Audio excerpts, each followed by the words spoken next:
So ఇంట్లో వాళ్ళ దగ్గర నుంచి ఎలా ఉండింది రిసీవింగ్, అంటే మిమ్మల్ని స్క్రీన్ మీద చూసాక?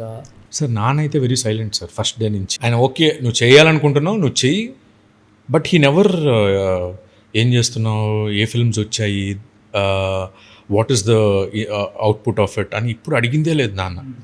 ఆయన సీక్రెట్గా చూస్తారేమో తెలియదు నా షార్ట్ ఫిల్మ్స్ అంతా. డైరెక్ట్గా అయితే మాత్రం ఎప్పుడు చెప్పరు నాకు. ఇప్పుడు హరి మూవీ కూడా గురించి కూడా అది ఎప్పుడు రాలేదా? వేరేవన్నీ మాట్లాడతాను సార్ అపార్ట్ ఫ్రమ్ సినిమా. ఫ్రెండ్లీగా ఉంటాము, బట్ ఈ టాపిక్ మాత్రం రాదు మా మధ్యలో. But that's the opposite with అమ్మ. అమ్మది వేరేవంతా ఏది ఉండదు, సినిమా గురించే ఉంటుంది.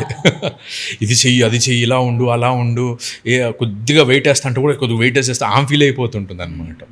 నువ్వు ఇలా సో దట్ మామ్ ఉండేది. నాన్న new I was doing something, but ఆయన ఒకటే చెప్పారు, it's a very competitive field, so don't take anything very personal, just give your best అంతే.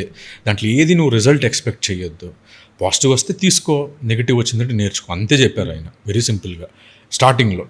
మళ్ళీ ఆ తర్వాత ఆయన ఏ సినిమా చేస్తున్నావు, ఎక్కడుంది, ఏమని నాకు తెలియదు. అప్పుడప్పుడు అమ్మ చెప్తూ ఉంటుంది, అదేదో యూట్యూబ్లో ఏదో ఒకటి చూస్తున్నాడు రా నీది, అప్పుడేదో అమెజాన్లో నీదేదో చూస్తున్నాడు, అంతవరకే.